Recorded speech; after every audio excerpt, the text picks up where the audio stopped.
താമസയോഗ്യമല്ലാത്ത ഭൂഭാഗങ്ങളിൽ താമസിക്കാൻ നിർബന്ധിതരാകുന്നവർ പ്രകൃത്യാലും അല്ലാത്തതുമായ ദുരന്തങ്ങളിൽ എല്ലാ വർഷവും മരണമടയുന്നു. അവർക്ക് അനുയോജ്യമായ വാസസ്ഥലങ്ങൾ വേറെയുണ്ടായിട്ടും അവ വീണ്ടെടുത്തു കൊടുക്കുവാൻ കർശന നിയമങ്ങളും പദ്ധതികളും ആവിഷ്കരിക്കാതെ ദുഃഖം രേഖപ്പെടുത്തി അവയെല്ലാം വിസ്മരിക്കപ്പെടുന്നു. കാട്ടുമൃഗ ആക്രമണങ്ങളിൽ മരണമടയുമ്പോൾ കാട്ടുമൃഗങ്ങൾക്കെതിരെ പൊതുജന രോഷം ഉണ്ടാവുകയും പത്രങ്ങളും TV ചാനലുകളും അവർക്കൊപ്പം കൂടുകയും ചെയ്യാറുണ്ട്. എന്നാൽ താമസയോഗ്യമായ സ്ഥലങ്ങളിലേക്ക് ഇവരെയൊക്കെ തിരികെ കൊണ്ടുവരാൻ ദുഃഖാചരണത്തിൽ പങ്കെടുക്കുന്ന ശക്തികൾ ശ്രമിച്ചാൽ സാധിക്കുന്നതേ ഉള്ളൂ. നെൽപ്പാടങ്ങൾ തരിശായി കിടക്കുന്നു. നാട്ടിൽ 10 സെൻറ്റിൽ കൂടുതൽ ഭൂമി വേണ്ടാത്തവരുടെ എണ്ണം ഗണ്യമായി വർദ്ധിക്കുന്നു. പ്രവാസികളും മറ്റും പണിതിട്ടിരിക്കുന്ന വീടുകൾ വില കുറച്ചും വാങ്ങാൻ ആളില്ലാതെ സംസ്ഥാനമാകെ ചിതറിക്കിടക്കുന്നു. കൂടാതെ കയ്യേറ്റ ഭൂമികൾ വേറെയും.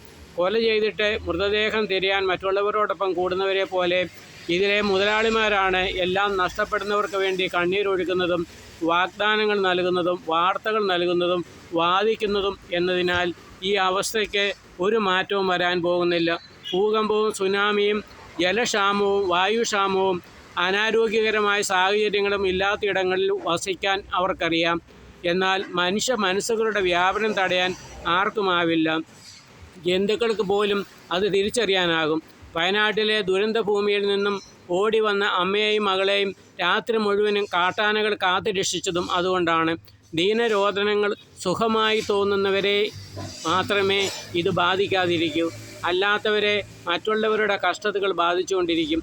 ധനവാന്റെയും അയാളുടെ പടിവാതിൽക്കൽ പട്ടിണി കിടന്നിരുന്ന ലാസറിൻ്റെയും മരണശേഷമുള്ള അവസ്ഥകളെപ്പറ്റി ബൈബിളിൽ പറയുന്നുണ്ട്.